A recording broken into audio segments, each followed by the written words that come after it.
రక్తం మీ అమ్మా నాన్నల కోసం చిందించు, నిన్ను నమ్ముకున్న వాళ్ళ కోసం చిందించు, నా కోసం కాదు.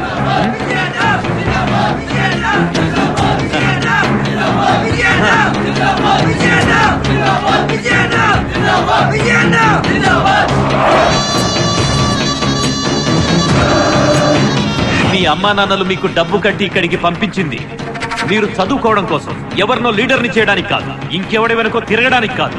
మీరు యూనియన్స్ ఫామ్ చేసుకుంది, ఎలక్షన్స్ పెట్టుకుంది, ఒకరినొకరు గెలిపించుకుంది మీ సమస్యలు మీరు పరిష్కరించుకోవడం కోసం. ఈ ఊళ్ళో ఏ గొడవలు జరగాలన్నా, బస్సద్దాలు పగలాలన్నా ఆ శంకర్ గాడి మనుషులు వాడుకునేది మిమ్మల్నే. వాళ్ళు మీ మధ్యలో దూరి ఇవన్నీ చేస్తారు, పారిపోతారు, కానీ నాశనం అయ్యేది మీ భవిష్యత్తే. నేను ఒకప్పుడు మీలాగే స్టూడెంట్, కాలేజీలో చదివాను, ఇలాంటివెన్నో చూశాను, ఎన్నో చేశాను. నేను ఇవన్నీ మీకు ఎందుకు చెప్తున్నానో అర్థం చేసుకోవడానికి ప్రయత్నించండి. ఆ శంకర్ గాడు వచ్చి కులం పేరు చెప్పి, ప్రాంతం పేరు చెప్పి, లోకల్ అని చెప్పి, నాన్ లోకల్ అని చెప్పి మిమ్మల్ని రెచ్చగొడితే రెచ్చిపోవద్దు, నాకొచ్చి చెప్పండి, నేను చూసుకుంటాను. అవసరమైతే మీకోసం, మీ బాగు కోసం ఎంత దూరమైనా వస్తాను.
లీడర్ని చేయడానికి కాదు.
నిన్నే మా వాళ్ళు చెప్పారు, మా అన్నయ్యని చంపిన వాళ్లే మీ అన్నయ్యని చంపారని. వాళ్ల కోసం నేను వెతుకుతున్నా. వాళ్ళు దొరికిన రోజు మనిద్దరం కలిసి వాళ్ళని లేపేద్దాం. ఇంకో విషయం, మీ అన్నయ్య బతికున్నంత వరకు నాకు శత్రువు. అతను పోయాడు, శత్రుత్వం ఓవర్. నాతో నీకెప్పుడు ఎలాంటి అవసరం వచ్చినా నా ఇంటికి రా, నీకు హెల్ప్ చేస్తా, తప్పకుండా చేస్తా.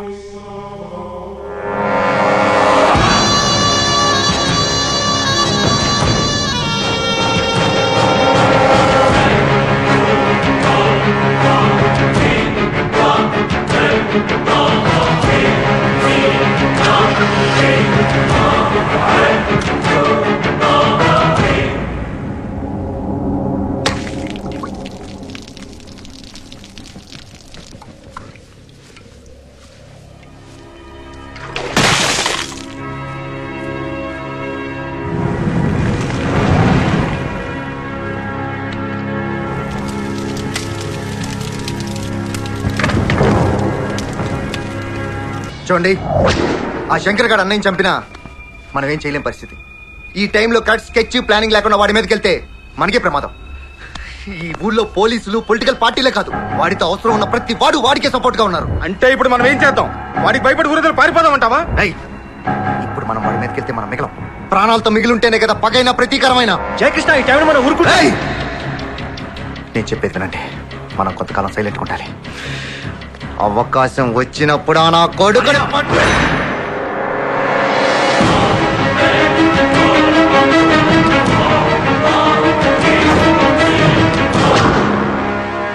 వాడిని చంపే దమ్ము లేకపోతే పక్కకు తప్పుకో. శివ, నువ్వు ఈ గొడవలో తలదొచ్చుకో, లోపలికెళ్ళు.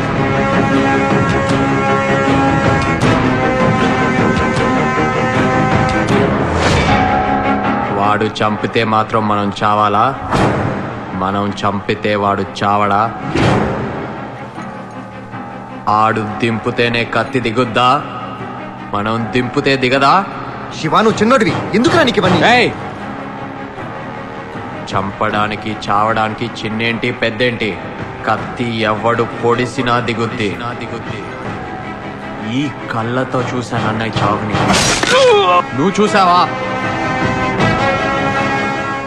నువ్వు చూసుంటే గుండె రగిలిపోయేది. శివ, వాడెంత డేంజర్ నీకు తెలీదు. దెబ్బ కొడితే మనం తట్టుకోలేము.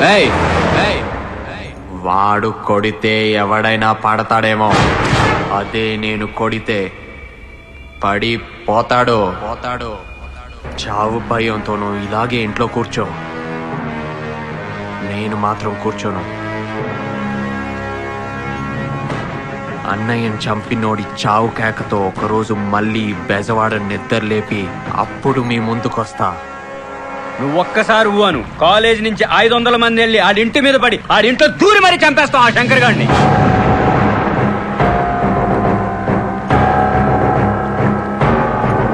వాడిని చంపితే వస్తుందిరా? ఆఫ్టర్ ఆల్ ఒక్క రౌడీ చేస్తాడు, రౌడీజం చావదు. పుట్టలో ఉన్న పాముని పుట్టలోనే చంపేస్తే పాము మాత్రమే చేస్తుంది. అదే పుట్టని కెలికి ఆ పామును బయటికి రప్పించి జనం మధ్యలో రోడ్ల మీద పరిగెట్టించి అదే జనం చూస్తుండగా ఆ పాము పడగ బద్దలు కొట్టి చంపేస్తే పాము చేస్తుంది. అది పుట్టించిన భయం వచ్చేస్తుంది. మా అన్నని చంపేవాడు పెద్ద హీరో అనుకుంటున్నాడు. ముందు వాడి వెన్నులో చావు భయం పుట్టిస్తా. ఆ భయంతో వాడు గజ గజ వణికేలా చేస్తా. అప్పుడు చంపుతాన్రా వాడిని. ఏంట్రా ఇది? వాడు 6 packs కోసం ట్రైయింగ్ శివ. అది చూడ్డానికే తప్ప తిరిగి కొట్టడానికి పనికిరాదు. రే శివ, బీహార్ నుంచి పార్సల్ వచ్చింది, లోపల పెట్టాను. నెయ్యి వసనా?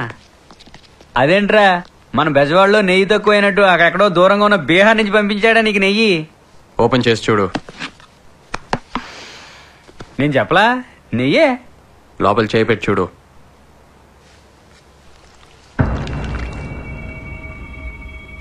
ఇదెందుకురా? అవసరమని నేనే తెప్పించా. మన బెజవాడ బాగా డెవలప్ అయిపోయిందిరా శివ. ఇది అసలే నాటు తుపాకీ, సింగిల్ రౌండ్. ఒక్క రౌండ్ మిస్ అయినా శంకర్ గారి చేతిలో మనం అయిపోతాం రా శివ. కిరాయి డబ్బుల కోసం కాల్చేవాడు గురికి, కడుపు మండి కాల్చేవాడు గురికి చాలా తేడా ఉంటుందిరా రాజేష్. ఫైరింగే తప్ప మిస్ ఫైరింగ్ అస్సలు ఉండదురా. శివ, మీ పెద్దతను వస్తుందిరా. రే, అది లోపల పెట్టు.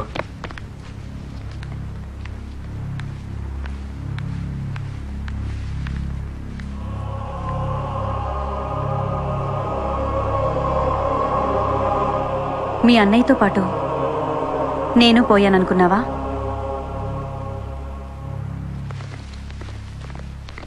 నాకు చెప్పకుండా ఇల్లొదిలు ఎందుకొచ్చావు? లేదు వదినా, చిన్నన్నయ్య భయాలు ఆయనకుంటాయి.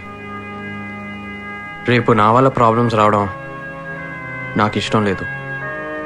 అలాగని అన్నయ్య చావును తట్టుకొని సైలెంట్గా ఉండడం నా వల్ల కాదు. ఒంటరిగా ఆవేశంలో నువ్వే నిర్ణయం తీసుకుంటావోనని భయంగా ఉంది. నా మాట విని ఇంటికొచ్చే శివ. నేనెప్పుడు ఆవేశంలో నిర్ణయం తీసుకోను వదినా. అలా తీసుకునేవాడినైతే డైరెక్ట్గా మన ఇంటి నుంచి ఆ శంకర్ గాడి ఇంటికి వెళ్ళి వాడిని చంపటమో నేనే వాడి చేతుల్లో చావటమో చేసేవాడిని. వాడిని అంత సులభంగా చంపేస్తే అన్నయ్య చావుకి అర్థం ఉండదు వదినా. నువ్వు ఇంటికెళ్ళు, అంతా పూర్తయ్యాక నేనే వస్తా. జాగ్రత్త శివ.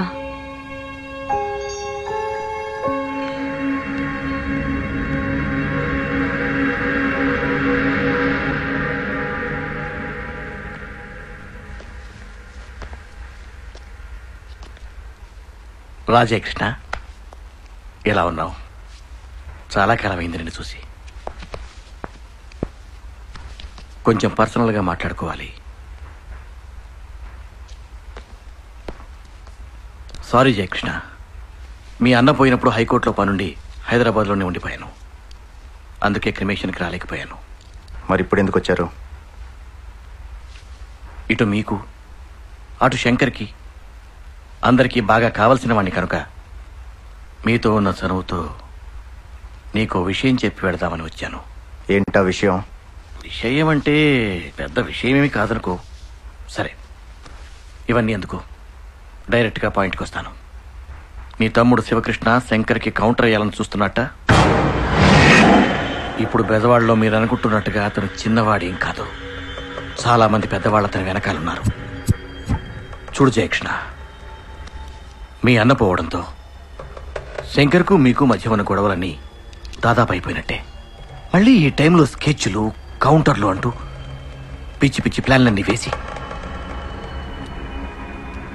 అతన్ని రెచ్చగొట్టి శివని ప్రాణాల మీదకి తెచ్చుకోవద్దని చెప్పు. ఇప్పుడు ఈ ఫ్యామిలీకి నువ్వే పెద్దవాడివి. అతనికి నువ్వే నచ్చ చెప్పు. రేపు ఎటుపోయి ఏటొచ్చినా శివ అందరికీ దూరం అయిపోతాడు. బాగా చదువుకున్నవాడు, తనకి ఎంతకన్నా చెప్పాల్సిన అవసరం లేదనుకుంటా. కొంతకాలం ఈ గొడవలన్నీ మర్చిపోయి కామ్గా ఉండమను. శంకర్ శివజోలికి రాకుండా నేను చూసుకుంటా. శివని జాగ్రత్తగా ఉండమను.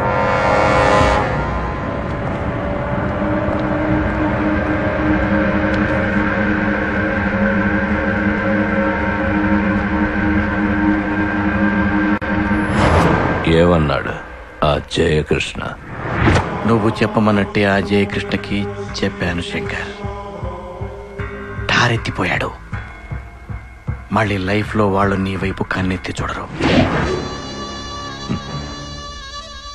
మీకు తెలుసా లాయర్ గారు, నాకంటే 10 దమ్ము ధైర్యం ఉన్నాడు ఆ విజయ్ కృష్ణ. నేను అన్ని ఎప్పుడు చూసినా నా మీద నాకే సిక్కేసేదే. వాడిలాగా నేనెందుకు పుట్టలేదా అని రోజు వాడు నా కలలోకి వచ్చేవాడు. అలా వాడెప్పుడు వచ్చినా ఉనికిపోయేవాడిని. అలాంటి వాడినే లేపేసిన వాడిని వాడి చిన్న తమ్ముడు శివకృష్ణంతో. లైఫ్ తీసుకోండి. ఎక్కడి నుంచి వస్తున్నావక్క? ఆ శివ ఇంటి నుంచేనా? అవును. అయితే ఏంటి? ఇలా నువ్వు ఆ ఇంటికి ఈ ఇంటికి తిరుగుతూ ఉంటే మనకి ఆ శివకి ఏదో సంబంధం ఉంది అనుకుంటారు. ఆ శంకర్ మీ ఆయన్ని చంపినట్టు మా ఆయన్ని కూడా చంపేస్తాడు. అప్పుడు నేను కూడా నీలాగే. జయకృష్ణ, ఏంట పిచ్చి మాటలు? ఓ లోపలికి. సారీ వదినా, ఇది పిచ్చిది. ఆ శివగాడు చేసే పనులకి నాకేమైనా జరుగుతుందేమని భయపడి చస్తుంది వదినా. వదినా, ఈసారి శివని కలిసినప్పుడు కొంచెం జాగ్రత్తగా ఉండమని చెప్పు వదినా. అతన్ని నువ్వనుకున్నట్టు చేతకానివాడు కాదు. ఏం చెయ్యాలో ఏం చేయకూడదో చెప్పడానికి. చేతనైతే ముందు శివని ఇంటికి తీసుకురా. ఓ అన్నగా ఒప్పించి. ఇప్పుడు అతన్ని ఇంటికి తీసుకొస్తే మనమందరం ఇబ్బందుల్లో పడతాం. నార్మల్, వాడు నీలాగా మధ్యలో వచ్చినాడు కాదే, నా తమ్ముడు. వాడు ఎక్కడున్నాడో డిసైడ్ చేయాల్సింది నువ్వు కాదు. నువ్వు ఎక్కడుండాలో డిసైడ్ చేసుకో.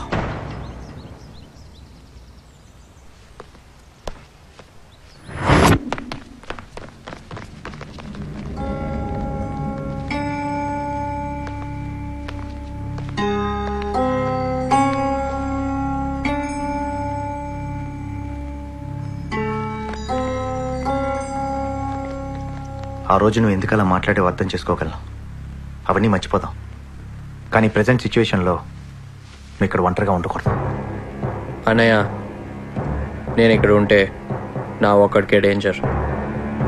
నేను అక్కడికి వస్తే మీ అందరికీ డేంజర్. అది నాకు ఇష్టం లేదు. డేంజర్ మన ఫ్యామిలీ కొత్త ఏం కాదురా. విజయన్న కత్తి పట్టిన మొదటి రోజే అది మన ఫ్యామిలీ మెంబర్ అయిపోయింది.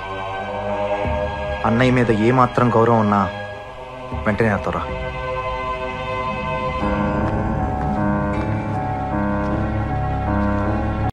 అన్నయ్యని చంపిన వాడిని చంపాలని నాకు మాత్రం లేదా?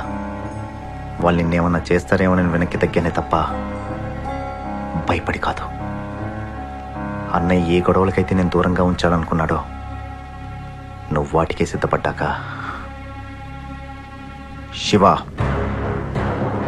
నువ్వేం చేయాలనుకుంటే చెయ్యి. నీ వెనక మేము అందరం ఉన్నాం. చచ్చినా బతికినా కలిసే చేద్దాం.